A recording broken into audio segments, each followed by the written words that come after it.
느헤미야는 바사 왕국의 아닥사스다 왕의 아주 전폭적인 신뢰와 신임을 받았던 유대인 관리였습니다.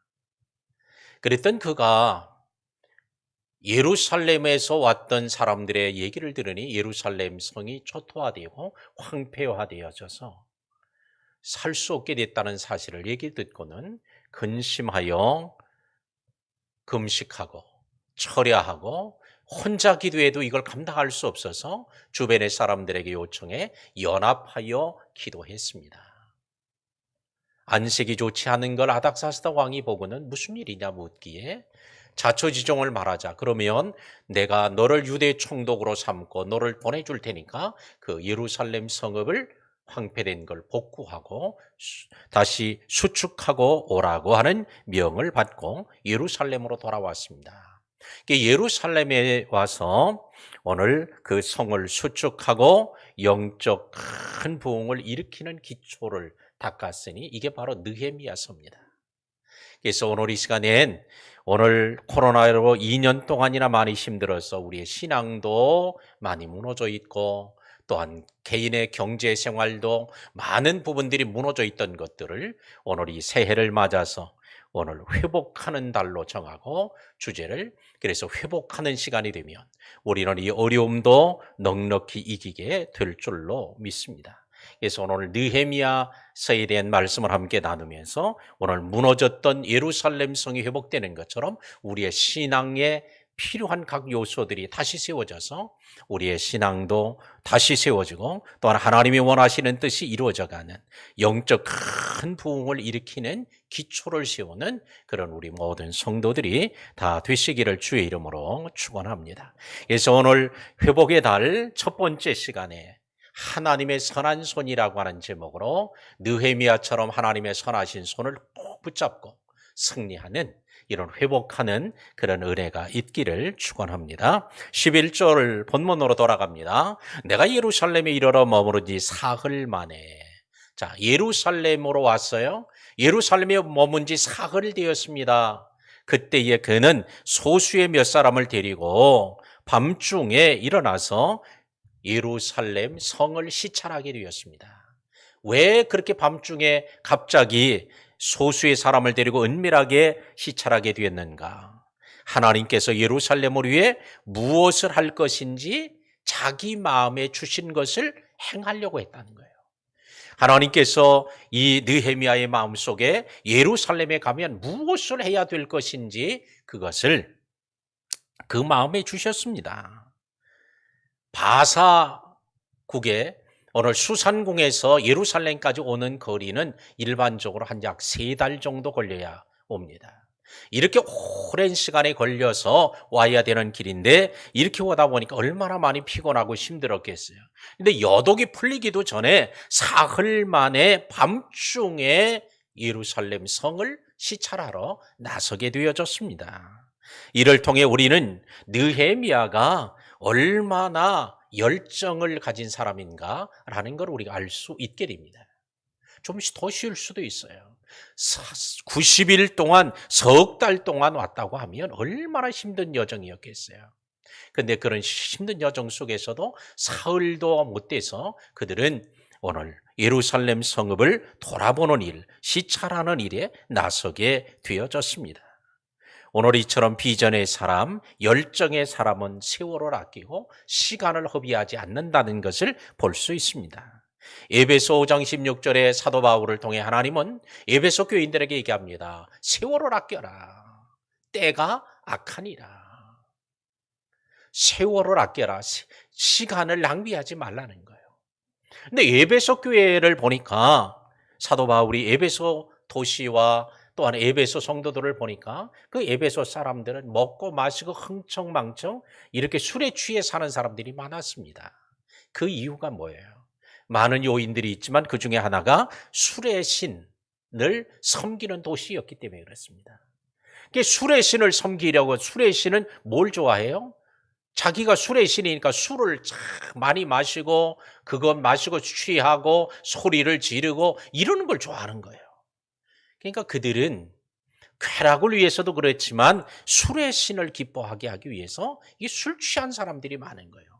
술 취하지 마라 방탕한 것이니 오직 성령의 충만함을 받으라고 하면서 세월을 아껴라 때가 악하니라.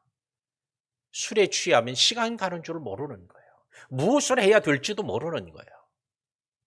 그래서 오늘 세월을 아끼라고 때가 악함을 오늘 분별하고 살도록 말합니다. 예레미야 8장 7절에 보면 공중의 학은 그 정한 시기를 알고 산비둘기와 제비와 두루미는 그들의 올 때를 지키거늘 내 백성은 여호와의 규례를 알지 못하는도다. 철새들조차도 때를 알고 언제 날아가야 되고 언제 와야 되는지를 아는데 내 백성은 여호와의 규례 하나님의 말씀을 알지 못하고 산다는 거예요. 오늘 회복은 하나님의 말씀을 듣고 깨닫고 순종하는 데 있는 줄로 믿습니다. 오늘 우리는 공중에 날아다니는 새, 철새조차도 때를 아는데 오늘 때를 분별하는 성도들이 되어야 할 줄로 믿습니다. 근데 오늘 이 느헤미야가 하나님께서 예루살렘을 위해서 무엇을 해야 할 것인지 그 마음에 하나님이 주셨다고 했는데 오늘날에도 하나님은 하나님의 사람들에게 마음속에 하나님의 마음을 주의 뜻을 분별하여 알 수 있도록 합니다. 빌립보 2장 13절에 너희 안에 행하시는 이는 하나님이시다.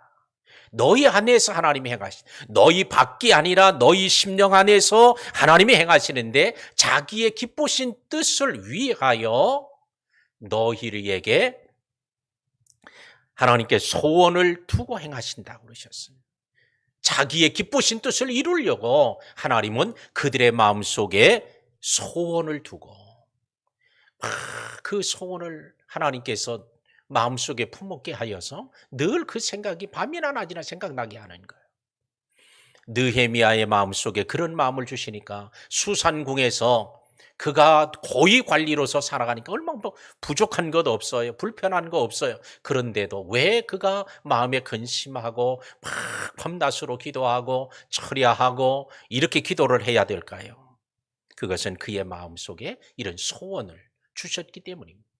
오늘날에도 하나님 느헤미야에게 그렇게 하셨던 것처럼 빌립보 교회 성도들에게 말씀하신 것처럼 우리 성도들을 향하여도 기도하는 사람들에게 하나님의 뜻을 찾는 사람들에게 이런 선한 소원을 두어서 하나님의 뜻을 이루어가게 하실 줄로 믿습니다. 그러므로 여러분들이 지난 한 해 동안도 마음에 간절한 소원을 가지고 살아가게 하셨고 또 새해가 됐는데도 그게 없어지지 아니하고 계속 마음속에 솟아나는 것이 있다면 혹시 여러분 안에 행하시는 하나님이 주신 선한 소원은 아닌지 하나님이 이루고자 하는 그런 비전은 아닌지 자신을 살피면서 오늘 이 선한 소원이라면 그것을 이루기 위해서 더 헌신하고 충성하고 기도하고 능력을 구하고 은혜를 구하고 상황을 구하고 물질도 구하고 은사도 구하고 능력을 더하는 우리 성도들이 되시기를 바랍니다. 13절과 14절에 보니까 느헤미야가 이제 골짜기를 나가는 문을 향해서 나갔어요. 용정이라고 하는 우물을 거쳐서 분문에 이르렀습니다. 분문은 인분, 더러운 이런 것들을 치우는 문이에요.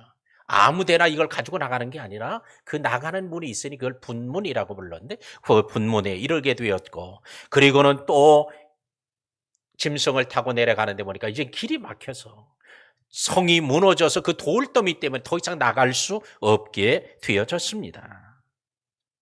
그러나 느헤미야가 그 밤에 성벽을 살펴보니 돌아오게 됐는데 돌아와서 보니까 수산궁에서 예루살렘에서 왔던 사람들에게 말을 들었던 그대로였다는 거예요. 다 황폐하게 되었고 성문은 불탄 채 있는 것을 보게 되었습니다. 그러나 느헤미야는 그 밤에 살펴보았지만 방백들도 몰랐고 아무도 아는 이가 없었으니 그걸 아무에게도 알리지 않았기 때문에 그랬습니다. 17절에 보니까 그 후에 그들에게 이르기를 우리가 당한 곤경을 너희가 보고 있는 바라 예루살렘이 황폐하고 성문이 불에 탔으니 자 예루살렘 성을 건축하여 다시 수치를 당하지 말자. 자, 성을 건축하지 않으면 다시 수출을 당하게 되니까 성을 건축하는 게 시급함을 그들에게 말하게 되어졌습니다. 지금은 이스라엘 백성들이 바벨론 포로에서 이제 고레스 왕, 바사왕 고레스의 칙령으로 인하여 고국으로 돌아왔죠. 돌아와서 그들이 이제 수룹바벨을 중심으로 성전을 세웠어요. 그런데도 성이 무너진 채로 있으니까 황폐한 상태로 노략질하고 수치를 당하는 일이 벌어졌습니다. 마치 이는 문을 활짝 대문이 다 뜯어져 나간 것과 같고 울타리가 하나도 없는 것과 같으니까 도적은 아무 때라도 들어와서 너희 약탈하고 도적질해 가고 주변에 있는 많은 나라 사람들은 언제든지 오면은 자기 마음대로 도적질하고 사람도 잡아가고 하는 이런 형편에 있었기 때문입니다. 그래서 울타리를 만들고 다시 문을 세우자는 거예요. 그렇지 않으면 수치를 당할 것이기 때문이었습니다. 오늘도 우리의 신앙의 근간이 무너지면 모든 걸 다 잃어버려요. 오늘 코로나 때문에 우리의 신앙이 혹시 무너진 거 있습니까? 말씀이 무너지고 믿음이 무너지고 열정도 무너지고 비전도 무너지고 아이고 될 대로 되라. 뭐 때가 되면 되겠지. 이런 안일함 속에 빠져 있다면 이거 많이 무너져 있는 거예요. 예배의 소중함도 다 잃어버려졌어. 그래서 한국 리서치에서 조사한 바에 의하면 10명 중에 3명이 신앙이 스스로 물어봤더니 신앙이 나태해지고 떨어졌다. 이렇게 대답했습니다. 10명 중에 1명이 교회를 떠난 것으로 나타났습니다. 이건 뭐예요? 우리가 약 100만 명가량이 교회를 떠났다는 거예요. 그리고 많은 사람들이 가나안 신자들이 많아졌습니다. 가나안 신자가 뭐예요? 믿음은 있는데 가나안 거꾸로 하면 안 나가 신자예요. 교회를 안 나가는 신자. 이런 신자들이 많아지고 유목민 신자가 많아졌습니다.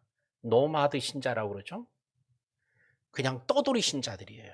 유목민은 이곳에서 풀을 뜯다가 적으면 다른 곳으로 가고 거기 풀 없어지면 또 가고 하는 것처럼 이 교회 저 교회 적도 없이 돌아다니는 이런 이제 노마드 유목민 신자들이 늘어나고 익명성 신자들이 증대되고 있어요. 교회 와도 이게 누군지를 모르는 거예요. 왜? 등록을 안 하니까. 이걸 익명성 신자라고 합니다. 그러니까 와서 뭐 이래라 저래라 하는 간섭하는 게 싫은 거예요. 내가 가고 싶으면 가고 말고 싶으면 마는 거예요. 이런 익명성 신자들이 증대되고 있습니다. 이게 뭐예요? 이제 내 교회 의식이 없어지는 거예요. 자, 곧 신앙의 근간이 무너지는 거예요.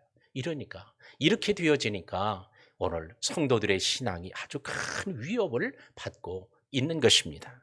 오늘 성이 무너지니까 성이 회파된 상태로 있으니까 문이 다 떨어져 나가고 불타버렸고 의불이 없으니까 이런 많은 약탈과 수치를 당함이 이건 아주 그냥 일반적인 일이 되어지고 말았습니다. 그래서 그들을 향하여 우리는 예루살렘 성을 건축하여 다시 수치를 당하지 말자. 우리의 신앙이 다시 굳건히 세워져야 우리는 마귀로부터 노략당하고 비웃고 우리는 놀이개가 되지 않게 될 줄로 믿습니다. 이렇게 호소를 한 거예요. 근데 아무 대답이 없어요. 17절에 자 우리가 예루살렘 성을 수축하여 수치를 당하지 말게 하자. 그랬더니 가만히 있어. 그랬더니 18절에 그들에게 하나님의 선한 손이 나를 도우신 일과 왕이 내게 이런 말씀을 전하였더니 그제서야 그들이 일어나 건축하자 하고 모두 힘을 내 이 선한 일을 하려 했다는 거예요. 자, 느헤미야가 하나님이 선한 손이 나를 도와주었어. 내가 바사의 궁에서 기도할 때 하나님이 내게 찾아오셔서 말씀을 주었고 또한 하나님께서 아닥사스다 왕의 마음을 바꾸어서 나로 하여금 유대로 가게 만들었고 오늘 성을 건축하고 돌아오라고 했고 또한 그 모든 일을 돕도록 주변의 많은 나라들, 민족들을 향하여 다시 말하면 바사의 통치 아래 있는 나라들에게 도와주도록 조서를 내려준 사실을 얘기하자. 오늘 그들이 그렇다고 하면 우리가 일어나서 건축해야 되겠다 하고 저들이 일어나 선한 일을 하려고 했다는 것입니다.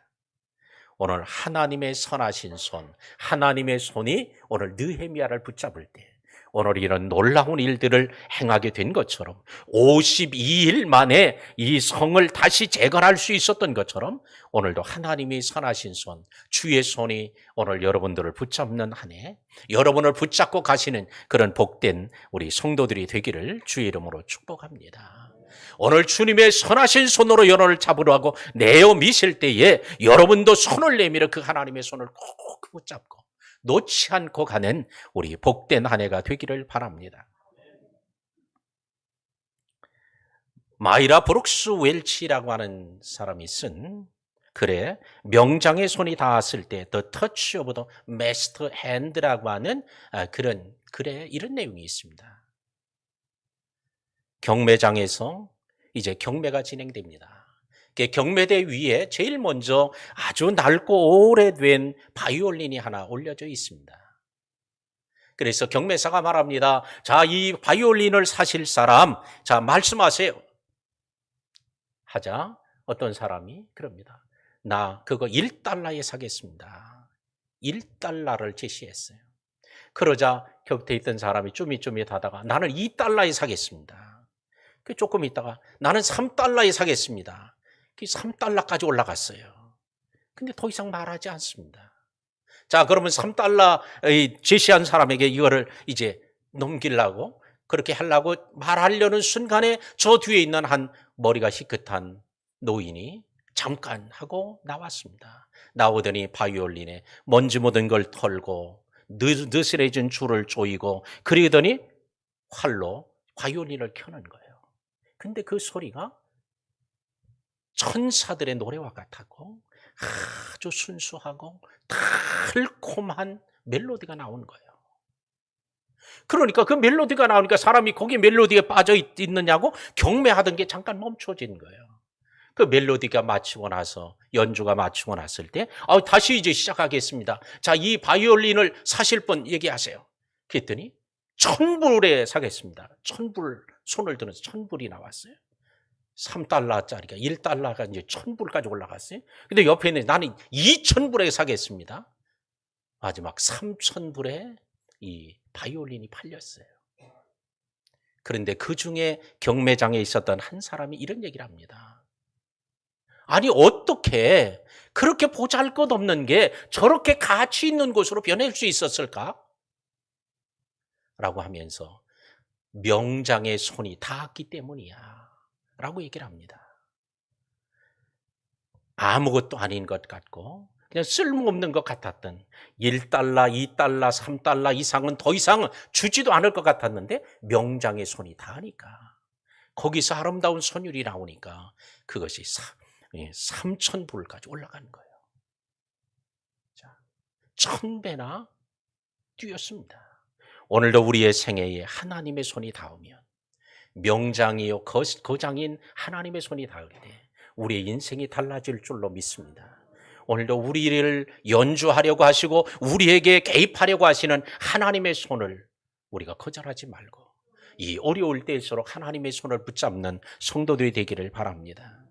한 큰 광장에 거지가 구걸하면서 깡통을 하나 놓고 바이올린을 켜고 있습니다. 그러나 사람들이 다 도망가는 거예요. 피해서 갑니다. 왜? 너무 듣기 싫은 소리를 내니까. 피해 갑니다. 그것을 지켜보던 한 신사가 바이올린을 잠깐 빌려달라고 하더니 바이올린을 켭니다. 그러자 광장에서 피해가던 사람들이 전부 그곳으로 몰려들기 시작했습니다. 그 소리에 매료되어 있습니다. 그리고는 연주를 마치고 나서 이 어렵고 힘겹게 살아가는 사람을 도와주면 좋겠다고 하자 너도 나도 할 것 없이 많은 사람들이 그 깡통에다가 돈을 집어넣었습니다. 그 신사는 다시 그 사람에게 바이올린을 건네주고 떠나려고 돌아서려는 순간에 거지가 묻습니다. 아니, 나는 바이올린을 키면 사람들이 다 도망갔는데 당신은 어떻게 이렇게 사람들을 많이 모으고 나를 이렇게 도와줄 수 있었습니까? 진짜 우리 선생님 성함만이라도 얘기해주고 가시면 좋겠다고. 그러자 내 이름을 알 필요 없다고 하면서 돌아서려는데 또 간절하게 부탁하자 그가 얘기합니다. 예, 내 이름은 파가니니입니다 라고 하면서 떠나갔어요. 파가니니는 세계적인 바이올리니스트 거장이에요. 오늘 똑같은 바이올린이라도 누구의 손에 들려있느냐에 따라 달라지는 것처럼 우리의 인생도 내가 내 인생을 살아가는 것보다 하나님의 손에 붙잡히면 우리의 인생이 달라질 것입니다. 오늘 느헤미야를 도우시는 하나님의 손이 그를 붙잡으니까 느헤미야의 인생이 달라지고 예루살렘의 미래가 달라지는 거예요. 오늘도 우리가 하나님의 손에 붙잡히면 우리의 인생만 달라지는 게 아니라 우리의 가정도 달라지고 우리의 직장도 달라지고 우리의 주변의 모든 사람들이 달라지는 역사가 이루어질 줄로 믿습니다. 오늘 회복은 어디서 시작이 돼요? 하나님의 손에 붙잡히는 데서 있습니다. 그러나 19절에 보니까 고라운 사람 산발랏, 암본 사람 도비야, 아라비아 사람 게셈이 반대랍니다. 뭐라고 반대해요? 이 말을 듣고 따라합시다. 우리를 업신여기고 우리를 비웃어 이르되. 업신여기고 비웃는 일을 하는 거예요. 하나님께서 느헤미야를 감동하고 느헤미야를 붙잡아서 예루살렘 성을 세우려고 하는데 이걸 비웃는 거예요. 오늘 표면적으로는 기득권을 유지하기 위해서 그랬지만 이면적으로 영적으로 볼 때는 오늘 사단의 배후에서 방해하는 겁니다. 하나님의 일은 절대로 마귀가 편안하게 하도록 하지 않는다. 혹시 여러분들이 하는 일이 자꾸 방해되고 위험하고 어려워지는 일이 있으면 혹시 이게 마귀가 방해해서 그런 건 아닌가? 한번 살펴보고 기도하고 돌아보면 더 좋겠습니다. 20절에 그럴 때에 느헤미야가 그들을 향해 말합니다. 너희에게는 예루살렘에서 아무 기업도 없고 관리도 없고 권리도 없고 기억되는 바도 없다. 너희는 어떤 것도 여기에 관여할 수 없다 하면서 그들의 말을 오늘 또 주장을 물리치고 오늘 성을 수축하게 됩니다. 오늘도 사랑하는 성도 여러분, 오늘 하나님이 도와주시지만 도와줄 때 마귀가 반대하는 일이 있었다. 그러나 마귀가 반대할 때 대적하고 물리치고 오늘도 주의 말씀을 붙잡고 가는 우리 성도들이 되시기를 바랍니다. 그럴 때 회복이 일어나는 거예요. 하여튼 말씀을 붙잡아야 회복의 역사가 나타난다. 말씀을 맺겠습니다. 느헤미야는 52일 만에 무너진 예루살렘 성벽을 재건했습니다. 여러분들도 무너진 신앙을 다시 세우지 않으면 오늘 다시 하나님이 아무리 많은 걸 주어도 금은보화를 주어도 성읍이 무너져 있고 문이 다 떨어져 있으면 그거 다 약탈당하고 빼앗기고 맙니다. 오늘도 우리가 다시 세워질 게 무엇일까? 그래서 우리는 첫 번째 달에 회복의 달이라고 하는 그 주제를 정해놓고 이제 우리가 회복해야 되겠다.